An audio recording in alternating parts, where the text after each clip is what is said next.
Ok. Y vamos a irla mirando en las tres divisiones para que la leamos así. Vamos a leer del 1 al 10 primero. Si alguien tiene a bien leer esa porción, pues lo puede hacer. ¿Alguien quiere leer Hebreos 7 del 1 al 10? Yo la Vamos a leo, ir, Iván. vamos a ir hasta el 28, listo. Hágale, pastor. Hebreos 7, del 1 al 10. Sí, Dice la palabra de Dios. Porque este Melquisedec, rey de Salem, sacerdote del Dios Altísimo, que salió a recibir a Abraham, que volvía de la derrota de los reyes, y le bendijo, a quien asimismo dio a Abraham los diezmos de todo, cuyo nombre significa primeramente Rey de Justicia y también Rey de Salem, esto es, Rey de Paz, sin padre, sin madre, sin genealogía, que ni tiene principio de días ni fin de vida, sino hecho semejante al Hijo de Dios, permanece sacerdote para siempre. Considerad pues cuán grande era este a quien aun Abraham el patriarca dio diezmos del botín. Ciertamente, los que de entre los hijos de Leví reciben el sacerdocio tienen mandamiento de tomar del pueblo los diezmos según la ley, es decir, de sus hermanos, aunque estos también hayan salido de los lomos de Abraham. Pero aquel cuya genealogía no es contada entre ellos, tomó de Abraham los diezmos y bendijo al que tenía las promesas. Y sin discusión alguna, el menor es bendecido por el mayor. Y aquí ciertamente reciben los diezmos hombres mortales, pero allí vino uno de quien se da testimonio de que vive. Y por decirlo así, en Abraham pagó el diezmo, también Leví, que recibe los diezmos, porque aún estaba en los lomos de su padre cuando Melquisedec le salió al encuentro. listo. Entonces, la porción, pues toda la porción está hablando del sumo sacerdocio de, de Cristo, pero eh, como sacerdote según el orden de Melquisedec. Y los primeros 10 versículos que nos acabó de leer el pastor nos están diciendo que este sacerdocio de Melquisedec, esta orden sacerdotal, es anterior a la orden sacerdotal de Leví. Y hay unas características de Melquisedec que lo hacen ver como un personaje histórico al que no solamente Abraham vio, sino que también estaba allí con él cuando le salió al encuentro, estaba también el rey de Sodoma, ¿cierto? En Génesis 14. En Génesis 14 podemos ver que dice la escritura, Génesis 14, 17, que es lo que se está refiriendo los primeros versículos de esta primera porción. Dice en Génesis 14, 17, cuando volvió de la derrota de Kedorlaomer y de los reyes que con él estaban, salió el rey de Sodoma a recibirlo al valle de Sabe, que es el valle del rey. Entonces Melquisedec, rey de Salem y sacerdote del Dios Altísimo, sacó pan y vino y le bendijo diciendo, bendito sea Abraham del Dios Altísimo, creador de los cielos y de la tierra, y bendito sea el Dios Altísimo que entregó tus enemigos en tu mano. Y le dio a Abraham los diezmos de todo. Listo. Y ya después la narración se enfoca en el rey de Sodoma hablando con Abraham. Pero allí están los dos personajes, Melquisedec y Abraham. Entonces, ese sacerdocio de Melquisedec tiene unas características. Primero, que es un sacerdocio real. La palabra Melquisedec es una palabra compuesta, es un hebraísmo de Melec y Tzedek. Melec es rey y Tzedek justicia, o sea, rey de justicia. Entonces es un sacerdocio real. Es rey y sacerdote. Pero es un sacerdocio que también prefigura la obra de Cristo. Melquisedec bendijo a Abraham. Y ese asunto Jesucristo lo tomó también. Jesucristo habló de ese momento. En Juan 8:56, en Juan 8:56, cuando Jesucristo estaba hablando con los fariseos y diciéndole que ellos eran esclavos del pecado y que ellos eran hijos del diablo, y ellos le decían que eran hijos de Abraham y que no habían sido esclavos de nadie y eran esclavos de los romanos en ese momento. En Juan 8:56, Jesús les dijo: Abraham vuestro padre se gozó de que había de ver mi día y lo vio y se gozó. Entonces, Jesucristo está hablando de ese momento en que Abraham vino y el sacerdote de Melquisedec, Melquisedec sacerdote del Dios Altísimo, le vino a recibir con pan y vino, símbolos del cuerpo y de la sangre de Cristo. Entonces, hay una prefiguración de Jesucristo en ese sacerdocio de Melquisedec. O sea que Melquisedec es como una preencarnación del Hijo Eterno de Dios, prefigurándose como sumo sacerdote. Y esas características se dan cuando es rey de justicia y dice rey de Salem, y esa palabra es diminutivo de Jerusalén, pero al mismo tiempo es la palabra Shalem, que significa paz, seguridad, prosperidad, que no tiene principio de día ni fin de vida, hecho semejante al Hijo. Buenas noches. Hecho semejante al Hijo de Dios y permanece sacerdote para siempre. Es importante ese asunto, el término permanecer, ahí está en un presente indicativo, o sea, permanece y sigue permaneciendo sacerdote para siempre. O sea que el sacerdocio de Melquisedec es anterior al sacerdocio de Leví y también involucra al sacerdocio de Leví como siervo.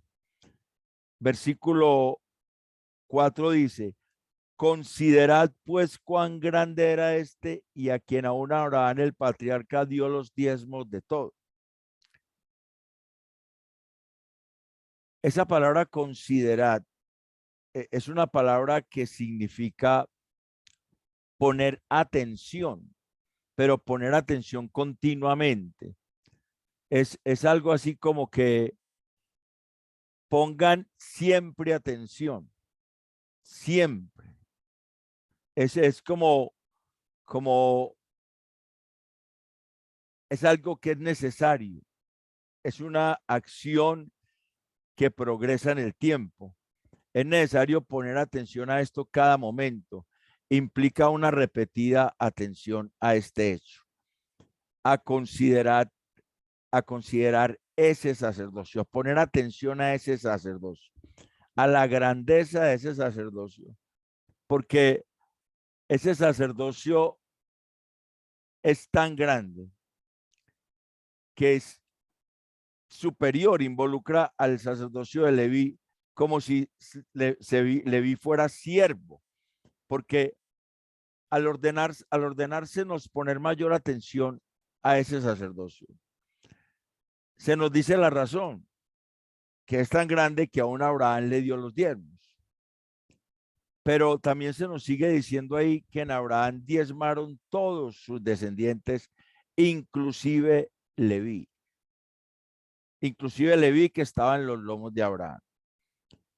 Y Melquisedec bendijo a Abraham. Y ahí dice que el mayor es bendecido por el menor. Entonces Melquisedec es mayor que Abraham y Abraham es mayor que Leví porque Leví salió de Abraham. Entonces Melquisedec, por lo tanto, es mayor que Leví. Tenemos un sacerdocio con una superioridad abismal por la calidad del sacerdote, la grandeza del sacerdote y al mismo tiempo porque involucra al sacerdocio levítico como siervo de ese sacerdocio. O sea, Melquisedec bendice a Abraham y Abraham entonces es menor que Melquisedec, porque en la tradición judía el mayor bendice al menor. El menor es el que recibe la bendición.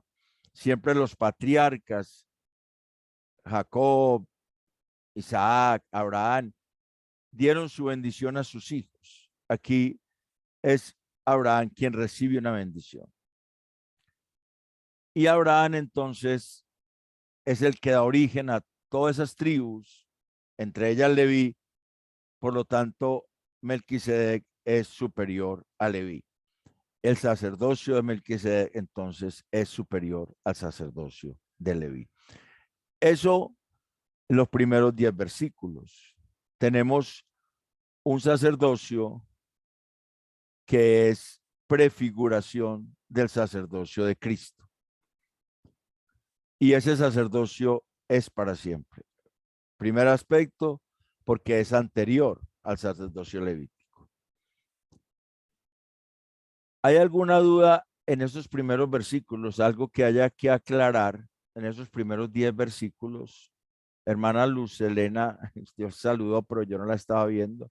Dios le bendiga. ¿Hay alguna duda que haya que aclarar al respecto? Algo que no esté claro con respecto al sacerdocio de Melquisedec. Sobre Melquisedec no se dice mucho en la escritura. Aparece en Génesis 14, del 17 al 20 y en Hebreos.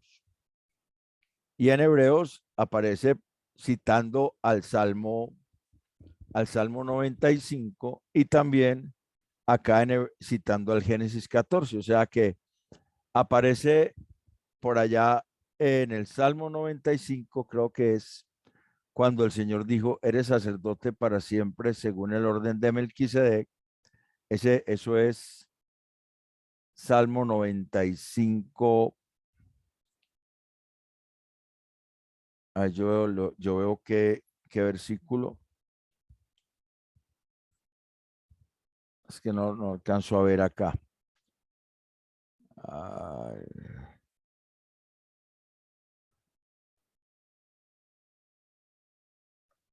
No alcanzo a ver el versículo. ¿Alguien tiene el versículo? No lo alcanzo a ver en la Biblia. El pie de página está como borroso.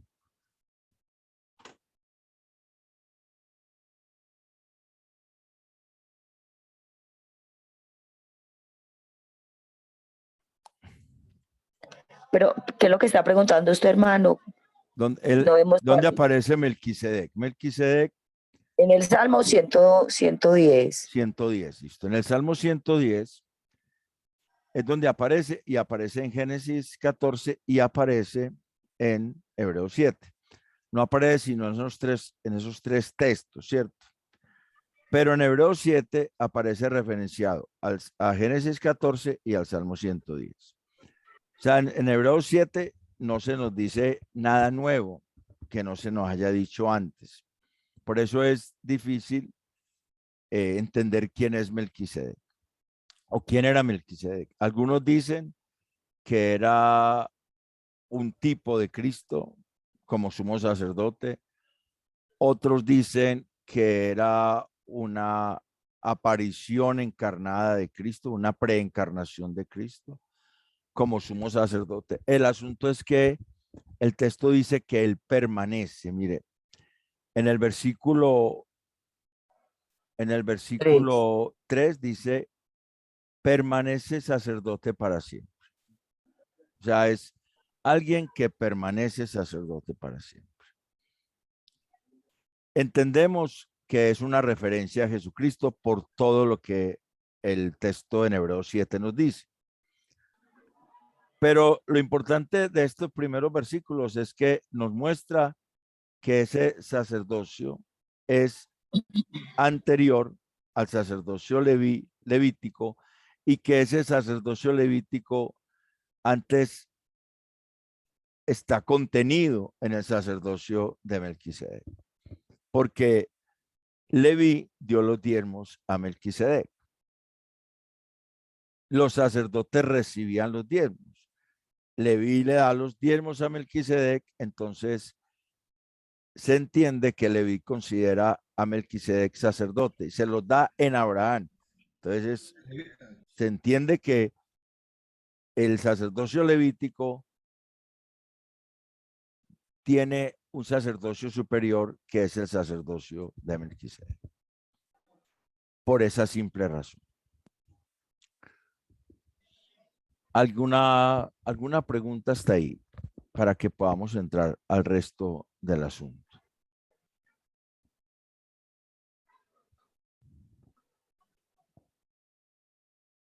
Entonces, alguien que me lea del 11 al 22, por favor. Es que tengo como las gafas un poco, no Voy a alcanzo a leer, ver bien acá. Listo, del 11 al 22. voy a leer, hermano. Si pues la perfección fuera por el sacerdocio levítico, porque bajo él recibió el pueblo la ley, ¿qué necesidad habría aún de que se levantase otro sacerdote según el orden de Melquisedec y que no fuese llamado según el orden de Aarón? Porque cambiado el sacerdocio, necesario es que haya también cambio de ley. Y aquel de quien se dice esto es de otra tribu, de la cual nadie sirvió al altar. Porque manifiesto es que nuestro Señor vino de la tribu de Judá, de la cual nada habló Moisés tocante al sacerdocio. Y esto es aún más manifiesto, si a semejanza de Melquisedec se levanta un sacerdote distinto, no constituido conforme a la ley del mandamiento acerca de la descendencia, sino según el poder de una vida indestructible, pues se da testimonio de él. Tú eres sacerdote para siempre, según el orden de Melquisedec. Queda pues abrogado el mandamiento anterior a causa de su debilidad e ineficacia, pues nada perfeccionó la ley, y de la introducción de una mejor esperanza por la cual nos acercamos a Dios. Y esto no fue hecho sin juramento, porque los otros ciertamente sin juramento fueron hechos sacerdotes, pero este con el juramento del que le dijo, juró el Señor y no se arrepentirá. Tú eres sacerdote para siempre, según el orden de Melquisedec. Por tanto, Jesús es hecho fiador de un mejor pacto.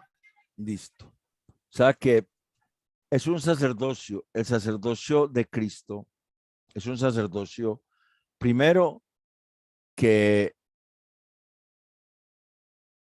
es anterior al sacerdocio levítico y ahora que es un sacerdocio que nos perfecciona.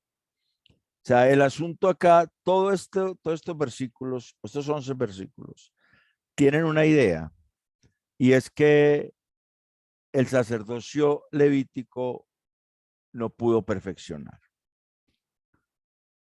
Si la perfección fuera por el sacerdocio levítico, dice el escritor, si por el sacerdocio levítico se pudiera alcanzar la meta, porque eso es lo que implica la palabra perfección, se pudiera alcanzar la meta de estar en la eternidad con Cristo, si se pudiera alcanzar por el sacerdocio levítico, no habría habido necesidad de que se afirmara a Jesucristo como sumo sacerdote. Porque el propósito era perfeccionar. El propósito del sumo sacerdocio de Cristo es perfeccionar a su iglesia.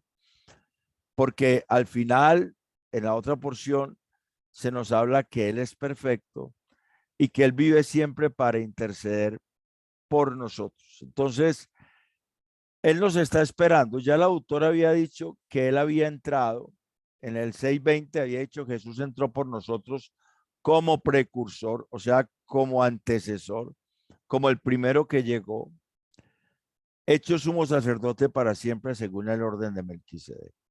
Y él está allí donde está nuestra esperanza, porque esa esperanza está más allá del velo, ¿cierto? Según el mismo 6, el mejor del capítulo 6, en los versículo 18, para que por dos cosas inmutables en las cuales es imposible que Dios mienta, tengamos un fortísimo consuelo los que hemos acudido para asirnos de la esperanza puesta delante de nosotros, la cual tenemos como segura y firme ancla del alma que penetra hasta dentro del velo. O sea, la esperanza está dentro del velo. La perfección está en nuestra esperanza. Pero el sacerdote levítico no propicia esa perfección. Por eso fue necesario que se levantara Jesucristo como sumo sacerdote. Y hay un cambio de la regulación sacerdotal. Como la ley no, como el sumo sacerdote levítico o el sacerdocio levítico no pudo perfeccionar nada, entonces hubo necesidad de que se levantara, de que se afirmara, de que se parara y se pusiera erguido en una posición activa siempre Jesucristo como sumo sacerdote para poder perfeccionar a la iglesia. Entonces, si miramos a los hermanos que estaban recibiendo esta carta, que estaban con la intención o de pronto el deseo, o tal vez sí, tal vez no, como esa incertidumbre, lo que el autor está diciendo: si ustedes se devuelven, si ustedes abandonan a Cristo, ustedes no alcanzarán la meta, porque eso es lo que significa perfección. La palabra perfección viene de una palabra que significa fijar una meta y alcanzarla. Entonces no alcanzarán la meta si se devuelven, porque el sacerdocio levítico no perfecciona nada. Entonces hubo necesidad de levantar ese sacerdote según el orden de Melquisedec, que es de una tribu de la cual nada dijo Moisés tocante al sacerdocio. Y es tan evidente que se levanta un sacerdote diferente a la orden sacerdotal levítica, y un sacerdote que no es constituido sobre la descendencia, sino sobre el poder de una vida inquebrantable. Necesitamos entender eso. Jesucristo ganó el derecho a ser sumo sacerdote por el poder de una vida inquebrantable. La palabra inquebrantable significa que no puede ser destruida. La palabra indestructible o inquebrantable es una palabra que significa que no puede ser deshecha, que no puede morir porque no pecó. Está hablando de la vida de él, de su vida como encarnado, como hijo de Dios encarnado. Una vida que estuvo siempre sujeta a la voluntad del Padre. Una vida que no podía ser quebrada, que no podía ser acabada, que no podía ser destruida, que no podía ser deshecha. Esa es la base de su sacerdocio. Se levanta en ese poder, en esa fuerza, poder milagroso que le lleva a vivir esa vida sin pecado. Y en esa vida sin pecado, su resurrección, precisamente la palabra anastasis, que es la que figura aquí, que se levanta, que resucita, se levanta y se afirma. En esa vida sin pecado es que basa su sacerdocio. No basa su sacerdocio en una descendencia. No basa su sacerdocio en un mandamiento o en una regulación legal sobre cómo sería el sacerdote, sino que lo basa es en el poder de una vida que no puede ser destruida porque no pecó. Entonces, en ese poder es que él se levanta como sumo sacerdote. Y por eso es que ese sacerdocio perfecciona, porque nosotros también somos llamados sacerdotes. Y nosotros somos llamados sacerdotes no del orden de Leví, ni del orden levítico o arónico, sino que somos sacerdotes de Jesucristo.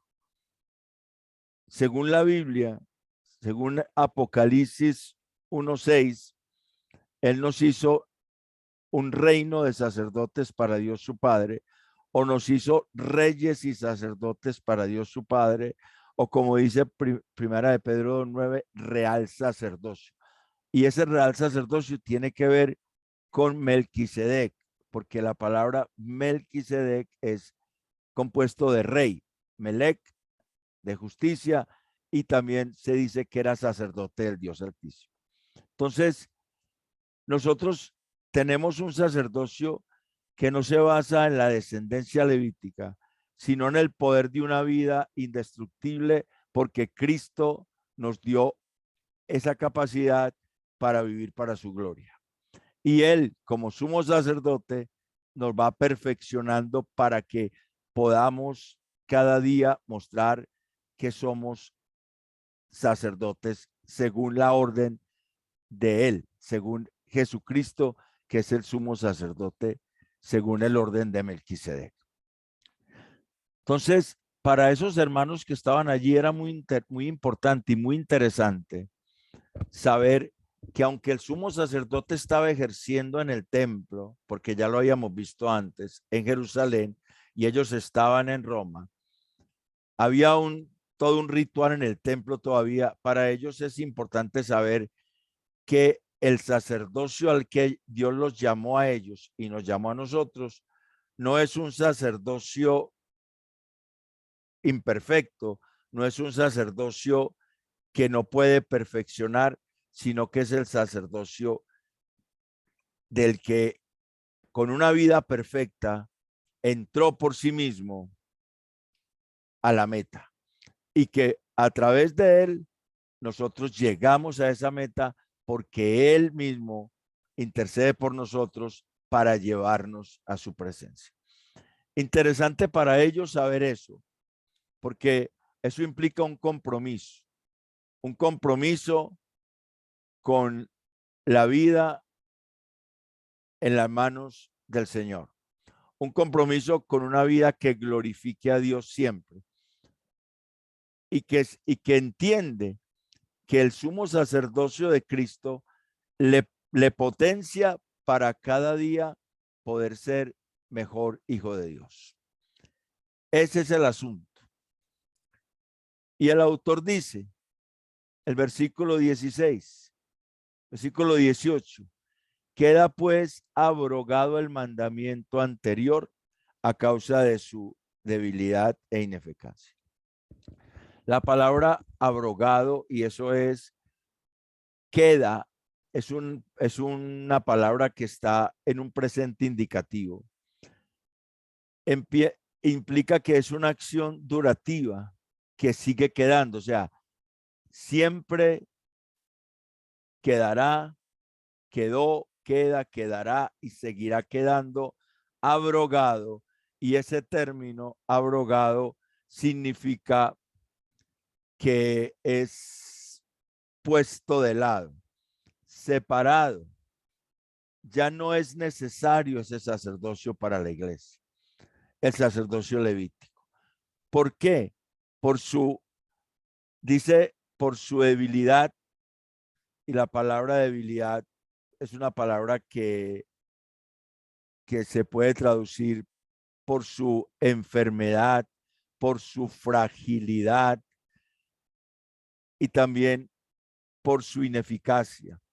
O sea, porque no es útil, por su inutilidad, porque es inservible para el propósito de la perfección que Dios pide en Cristo Jesús a sus hijos.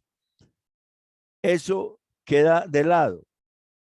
La regulación queda de lado y dice el autor que nada perfeccionó la ley. Y entonces aparece algo que es la introducción de una mejor esperanza por la cual nos acercamos a Dios.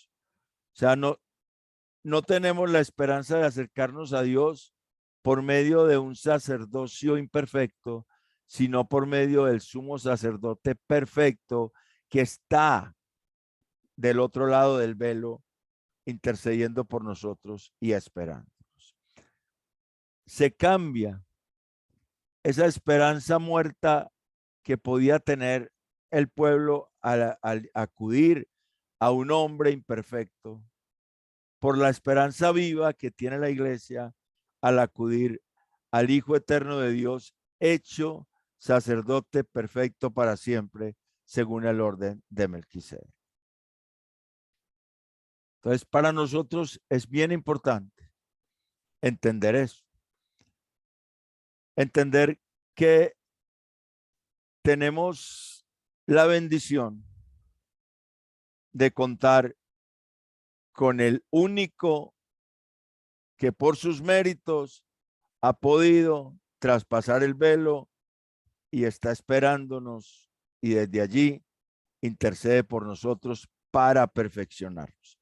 El sacerdocio levítico no pudo perfeccionar. Sin embargo, el sacerdocio de Melquisedec, ejercido por Jesucristo como sumo sacerdote, perfecciona a su iglesia para que la iglesia esté allí también donde está la esperanza que está al otro lado del velo, donde está el Señor esperándonos. Entonces, tenemos esa bendición de que Él nos perfecciona y nos hace verdaderamente confiar en Él. Y por eso es que el versículo 23, 22 dice: por tanto, Jesús es hecho fiador de un mejor pacto. Significa que fue hecho y es hecho. No solamente fue hecho, no solamente eso es un tiempo pasado. No, eso no es un tiempo pasado. Eso es un tiempo que se llama perfecto del indicativo. Y un tiempo perfecto en el griego tiene la característica de que es una acción acabada cuyo efecto sigue vigente. Es decir, Jesús fue hecho y continúa siendo el garante de un contrato, de un testamento o de un pacto más seguro,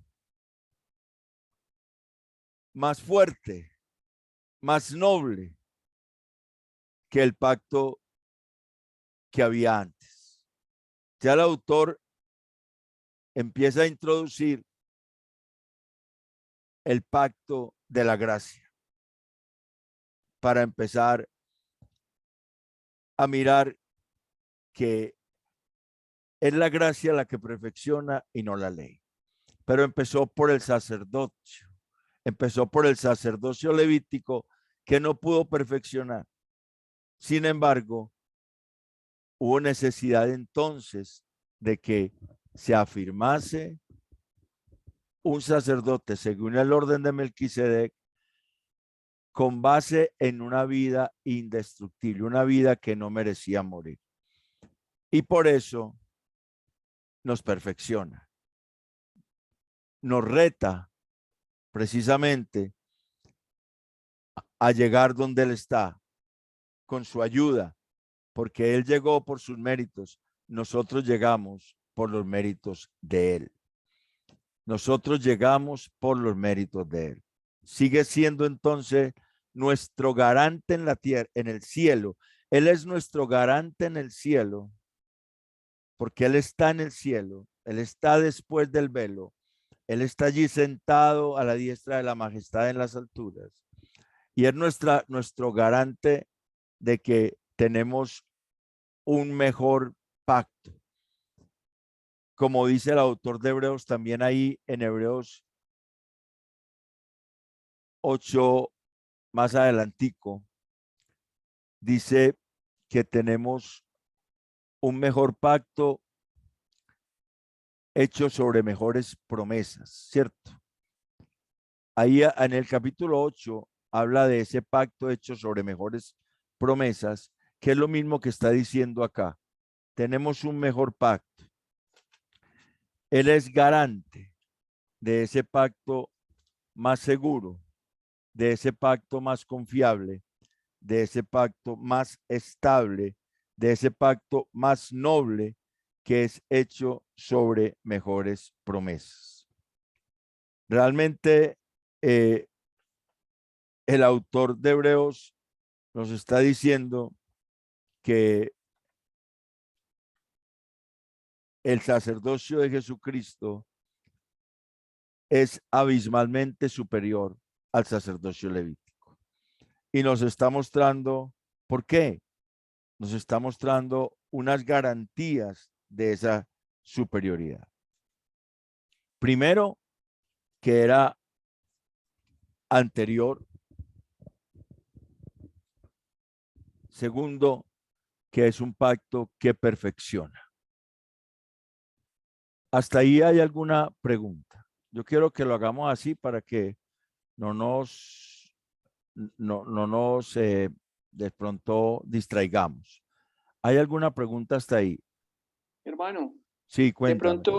pronto podemos decir esa palabra garante, podríamos decir también, la podemos reemplazar por mediador o intermediario La o palabra fiador, intercesor. Eso. sí, pero es que la palabra fiador realmente es una palabra que significa comprometido. Es Ya. una palabra que significa como si estuviera articulado por un miembro, como una extremidad que está guiando. Está comprometido con eso, es como una garantía. Y es una palabra compuesta de el término en, que denota una posición fija, o sea, no está variando. Una posición fija, y un término guión, que es extremidad, como articulado por un miembro, comprometido. Entonces, ese fiador es que él está comprometido, él está poniendo su mano, articulándose con la iglesia para garantizar que la iglesia pueda vivir un mejor pacto. Y un mejor pacto significa que es más fuerte, más noble, más seguro. Entonces, realmente no es mediador. No es la misma palabra que aparece en 2 Timoteo, en 1 Timoteo 2:5, que dice, hay un solo mediador entre Dios y los hombres. Es otra palabra diferente. Y no es la palabra intercesor que aparece más adelante aquí en Hebreos para interceder, que aparece en Hebreos 7:25, que dice para interceder, siempre para interceder por ellos, sino que es una palabra que significa que hay un compromiso. El Señor está totalmente comprometido con llevar su iglesia a donde Él está. Amén, amén. Por eso es que Él es el garante que tenemos en los cielos de que la salvación es segura, de que nuestra perfección es un hecho. Lo tenemos a Él en los cielos, pero tenemos otro garante acá en nosotros, que es el Espíritu Santo. O sea, nosotros tenemos dos garantes. Uno que está con nosotros aquí y otro que desde los cielos nos está esperando y está intercediendo por nosotros, totalmente comprometido con la santificación de la iglesia. Amén. Esa es la seguridad que tenemos de la salvación. La palabra pacto es contrato, testamento, disposición y deriva de un verbo que significa separar, porque los pactos se hacían partiendo animales. La mitad se partía un animal por la mitad y se ponía a un lado una mitad, a otro lado otra mitad, y en la mitad caminaban las dos personas que iban a hacer el pacto y ahí se comprometían, ¿cierto? Como la visión que tiene Abraham por allá en el Génesis, cuando Dios, él le muestra unos animales que va partiendo y que pone la mitad a un lado, la mitad al otro, y por la mitad pasa Dios como sellando ese pacto con Abraham. Eso es un compromiso serio y un compromiso que ya el autor nos había dicho cómo era el pacto que Dios hizo con Abraham, ¿cierto? Cuando hizo las promesas a Abraham en el capítulo 6, Dios le juró, o sea, Dios le dio la confianza de que iba a cumplir esas promesas. Ese es el mismo compromiso que tiene el Señor. Él totalmente comprometido, articulado con su iglesia para llevarla a la perfección. Eso es lo tremendo de este pasaje, que nos dice cuánto el Señor nos ama, cuánto el Señor se da, porque no solamente se dio, se sigue dando.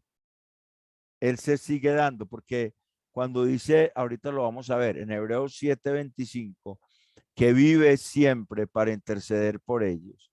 Ese vive es un presente indicativo.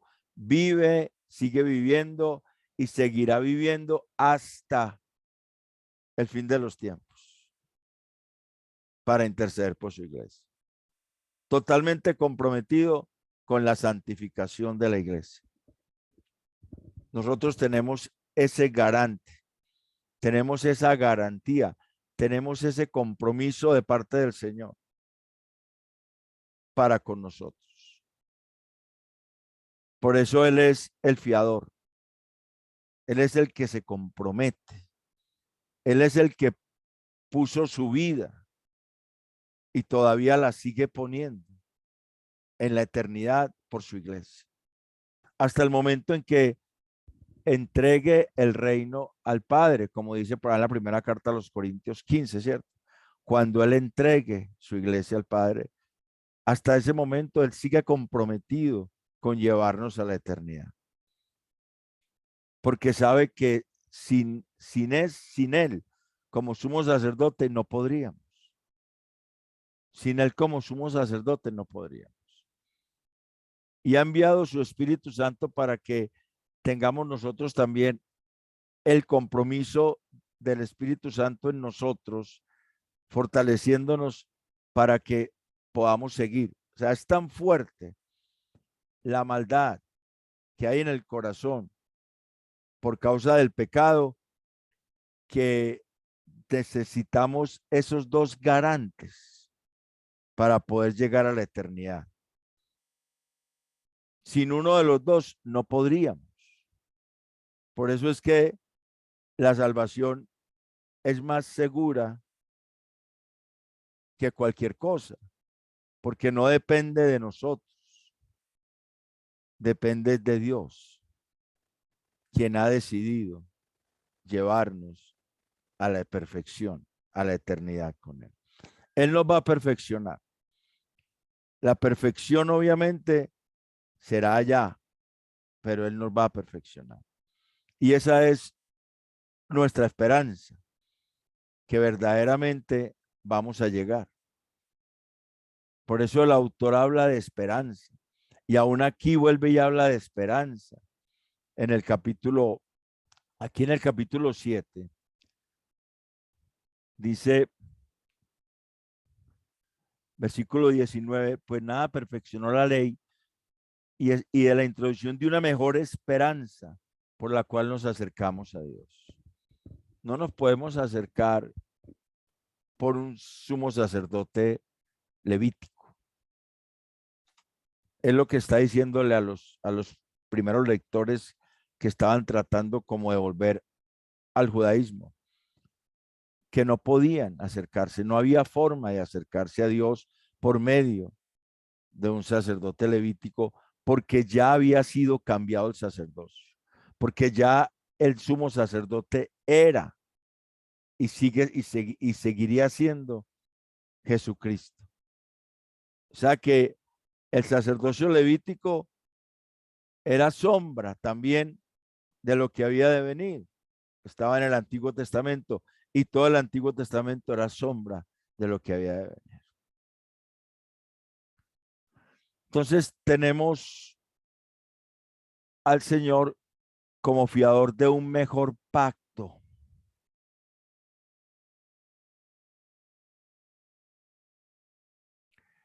Hebreos 8:6 dice, pero ahora tanto mejor ministerio es el suyo cuando es mediador de un mejor pacto, establecido sobre mejores promesas. Aquí aparece la palabra mediador, habría que estudiarlo, ¿cierto? Pero es la misma idea. Tenemos alguien que nos garantiza la perfección, puesto que a la eternidad tendremos que entrar siendo restaurados totalmente. Por eso es que necesitamos al Señor Jesucristo como sumo sacerdote. O sea que nosotros tenemos que afirmarnos en el hecho de que es importantísimo para nosotros considerar ese sumo sacerdocio de Cristo. Es importantísimo. Porque ese sumo sacerdocio es el que perfecciona a la iglesia. La perfección la iglesia no la halla por sí misma. La halla es porque Él vive siempre para interceder por nosotros. Y esa es la tercera parte. Alguien que me lea, por favor, Hebreos 7 del 23 al 28.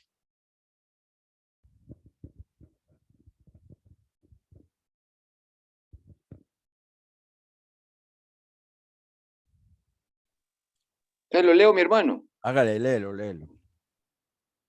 Y los otros sacerdotes llegaron a ser muchos, debido a que por la muerte no podían continuar. Mas este, por cuanto permanece para siempre, tiene un sacerdocio inmutable, por lo cual puede también salvar perpetuamente a los que por él se acercan a Dios, viviendo siempre para interceder por ellos. Porque tal sumo sacerdote nos convenía, santo, inocente, sin mancha, apartado de los pecadores y hecho más sublime que los cielos, que no tiene necesidad cada día, como aquellos sumos sacerdotes, de ofrecer primero sacrificios por sus propios pecados y luego por los del pueblo, porque esto lo hizo una vez para siempre, ofreciéndose a sí mismo, porque la ley constituye sumos sacerdotes a débiles hombres, pero la palabra del juramento, posterior a la ley, al Hijo, hecho perfecto para siempre. Amén.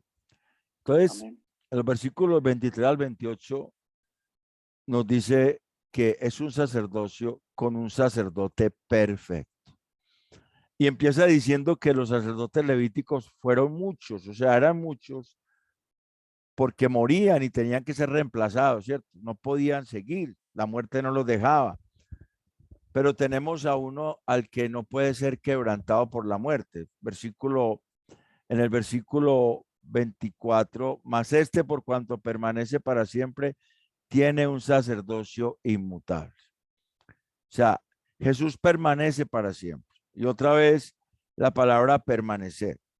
Es una palabra que en un tiempo de presente indicativo significa que permanece y sigue permaneciendo para siempre. Y tiene, dice el versículo 24, tiene, otra vez, mismo tiempo, presente indicativo, tiene, sigue teniendo, seguirá teniendo siempre un sacerdocio inmutable. La palabra inmutable tiene dos connotaciones. La palabra inmutable significa que es una palabra que significa que no puede ser quebrantado y que no puede ser alcanzado por ningún otro. O sea, el sacerdocio que él tiene no cambia, pero porque nadie lo puede quebrantar. Acuérdese que era basado en el poder de una vida indestructible, que no podía ser, que no podía morir, que no podía acabarse. Nadie podrá quebrantarlo, pero además nadie puede alcanzar ese sumo sacerdocio. Es para siempre.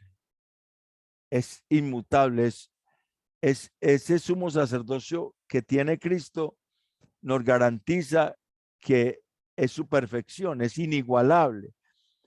Y por esa razón es que Él puede salvar.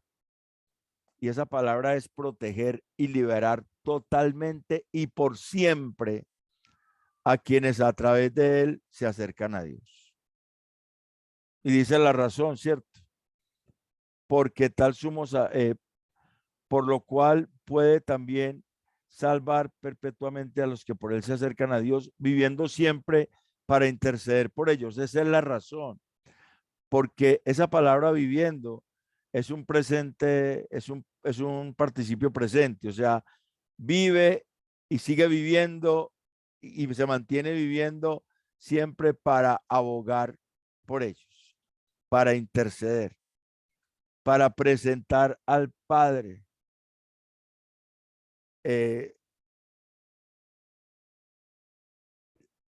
las peticiones, las necesidades de todo tipo que tiene su iglesia.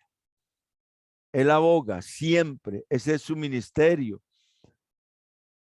Por lo tanto, el autor dice, por eso nos convenía, nos conviene, dice, porque tal sumo sacerdote nos convenía, pero esa palabra convenía, parece que fuera en pasado, ¿cierto? Fuera en pasado, pero la palabra convenía es un imperfecto del indicativo. Y al ser un imperfecto implica que es una acción durativa que progresa en el tiempo. En este caso, repetida y continua. O sea que nos convenía en ese momento, nos conviene ahora y nos convendrá siempre. Será apropiado siempre tal sumo sacerdote. Y dice, ¿por qué? Santo, inocente, sin mancha, apartado de los pecadores. ¿Qué querrá decir apartado de los pecadores? Ahí me preocupó cuando leí Sin apartado. pecado, sin pecado. Pero es que a mí me preocupó cuando oí decir apartado de los pecadores, porque es como si no tuviera nada que ver con los pecadores. Entonces, ¿es sumo sacerdote de quiénes? Si somos pecadores. El asunto es que sí es sin pecado, pero la palabra apartado es una palabra que significa que siempre Él está en una región separada de nosotros. O sea, es en cuanto a su posición. Su posición está detrás del velo. Allí no hay pecadores detrás del velo.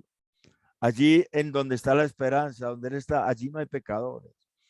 Entonces, ya no está, como nos lo dijo anteriormente el autor de Hebreos, cuando en el capítulo 5 nos habló de que el sumo sacerdote estaba rodeado de pecadores. Él, cuando estaba caminando sobre la tierra, estaba rodeado de pecadores. Ahora no, ahora está en un lugar muy distante, muy diferente al lugar donde estamos los pecadores. Eso es lo que significa apartado de los pecadores. O sea que está directamente en la presencia del Padre. Por eso nos conviene. porque sus características de santo, inocente, sin mancha, y además está íntimamente en la presencia de Dios. Mientras estaba en la tierra, él estaba en la presencia de Dios, pero no absolutamente.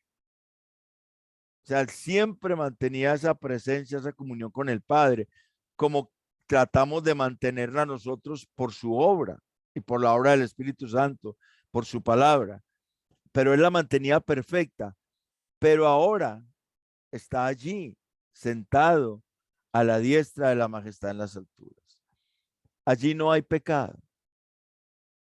Está donde la iglesia va a llegar. Por eso nos conviene, porque él allí está hablando siempre cara a cara, en todo momento, con el Padre. Nos conviene siempre tenerlo a él como sumo sacerdote. Hecho más sublime que los cielos. O sea que él sigue siendo más sublime que los cielos, más encumbrado que los cielos. Y eso tiene que ver con su sacrificio. Eso tiene que ver con su sacrificio. Como sumo sacerdote, él tuvo que haberse hecho hombre. Y para poder ser sumo sacerdote, tiene que ser hombre. Por eso él sigue siendo Jesucristo hombre, allá con su cuerpo redimido, esperando la redención total de la iglesia. Él allí es más encumbrado que los cielos, o sea, hecho más sublime que los cielos. Eso puede ser una hipérbole, pero el asunto es que la misma idea tiene Filipenses 2 del 9 al 11. En Filipenses 2 del 9 al 11, después de que Pablo ha dicho lo que fue la humillación de Cristo, que murió y fue obediente hasta la muerte y muerte de cruz. En Filipenses 2:9 dice, por lo cual Dios le exaltó hasta lo sumo y le dio un nombre que es sobre todo nombre, para que en el nombre de Jesús se doble toda rodilla, de los que están arriba en el cielo, abajo en la tierra y debajo de la tierra, y toda lengua confiese que Jesucristo es el Señor, para la gloria de Dios. Él es el sumo sacerdote que tenemos. No solamente es rey y sacerdote, sino que también es Señor. Señor de cielo, tierra e infierno. Es el que está por encima de todo, su señorío, su poder y su autoridad. Por eso nos conviene que Él sea nuestro gran sumo sacerdote. Por eso es apropiado para nosotros esa calidad de gran sumo sacerdote que tenemos. No hay forma de compararlo a ningún sumo sacerdote levítico. Si usted se acuerda, el primer sumo sacerdote levítico fue Aarón. Y Aarón fue el que se dejó convencer para ser un becerro de oro. O sea que no fue una vida indestructible, fue una vida que por temor a lo que los otros lo mataran, entonces siguió los caprichos de los otros. El Señor no, porque Él es el Señor. Entonces, Él nos conviene como gran sumo sacerdote.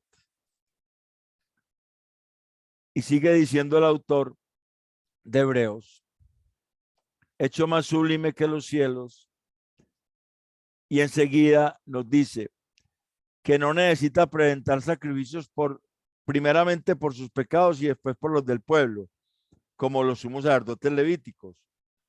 Y dice la razón, porque él mismo se ofreció como sacrificio para siempre. Y es interesante esa palabra ofreciéndose, porque eso es un presente infinitivo, quiere decir que su ofrecimiento es para siempre, aunque lo hizo una sola vez, su efecto dura hasta el final de los tiempos. Él llevó los pecados nuestros en sí mismo y se ofreció para siempre. O sea, al llevarlos, él se presentó como ese sacrificio vivo. Y por eso es que la Biblia a nosotros nos demanda ser sacrificios vivos. Romanos 12:1. No nos demanda presentar sacrificios, sino ser sacrificios vivos, porque Él se presentó como sacrificio vivo, se ofreció, y ese ofrecimiento, aunque fue una vez, ese ofrecimiento perdura en el tiempo. Es conveniente para todos los que hemos creído en cualquier momento de la historia que Él no tenga que presentar sacrificios por sus pecados, porque no tuvo pecado, sino ni por los del pueblo, porque Él mismo los llevó. Él mismo fue el sacrificio. Y por eso Él perfecciona. Y por eso Él fue hecho perfecto. Acuérdese lo que está diciendo antes el autor de Hebreos, en Hebreos 5:9, y habiendo sido perfeccionado, vino a ser autor de eterna salvación para todos los que le obedecen. En ese llevar Él los pecados de todos nosotros, el ofrecerse Él como sacrificio por nuestros pecados, fue perfeccionado como sumo sacerdote. Nos conviene un sumo sacerdote perfecto. Y por eso es que la Escritura nos demanda a nosotros ser sacrificios vivos. Romanos 12:1 y 2, y Primera de Pedro 2:4 dice: acercándoos a él piedra viva, deseada ciertamente por los hombres, mas para Dios escogida y preciosa. Vosotros también, como piedras vivas, sed edificados como casa espiritual y sacerdocio santo. Otra vez, sacerdocio santo. Su sacerdocio es una invitación para que nosotros también, así como Él se ofreció como sacrificio vivo por nuestros pecados, nosotros nos ofrezcamos también como sacrificio vivo para Él. Es una invitación que implica el tener a Jesucristo como sumo sacerdote. No habría necesidad para los que tienen un sumo sacerdocio levítico, porque ese sumo sacerdote levítico tiene que presentar sacrificios por los pecados de él, primeramente, y después por los del pueblo. O sea que no está verdaderamente llamado a quitar el pecado del pueblo, pero el sumo sacerdote, según el orden de Melquisedec, nuestro Señor Jesucristo, sí está haciendo eso, está cada vez quitando más y más el pecado de la iglesia. Esa es su labor.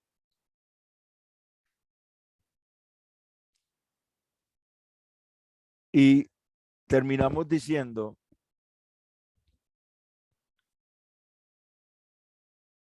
porque esto lo hizo una vez para siempre, ofreciéndose a sí mismo.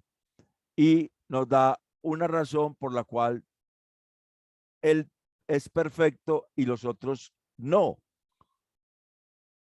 Porque la ley constituye sumos sacerdotes a débiles hombres, o sea, a hombres frágiles, a hombres que no tienen poder contra el pecado, hombres carnales que tarde o temprano caerán ante la seducción de la tentación. Pero la palabra del juramento, o sea, esa palabra que está allá en el Salmo 110, juró el Señor y no se arrepentirá. Tú eres sacerdote para siempre según el orden de Melquisedec. Hace sumo sacerdote. Esa palabra es posterior a la regulación legal, posterior a la ley del mandamiento, de la descendencia. Pero hace sumo sacerdote al Hijo hecho perfecto para siempre. ¿Cómo lo hizo perfecto como sumo sacerdote? Como vimos en Hebreos 5:10. En Hebreos 5:9, y habiendo sido perfeccionado, vino a ser autor de eterna salvación para todos los que le obedecen. Y el versículo 8, y aunque era hijo, por lo que padeció, aprendió la obediencia. O sea que a través de su sacrificio fue hecho perfecto como sumo sacerdote. Mostró que fue perfecto aún hasta la muerte. Como dice Filipenses 2, habiendo sido obediente hasta la muerte y muerte de cruz.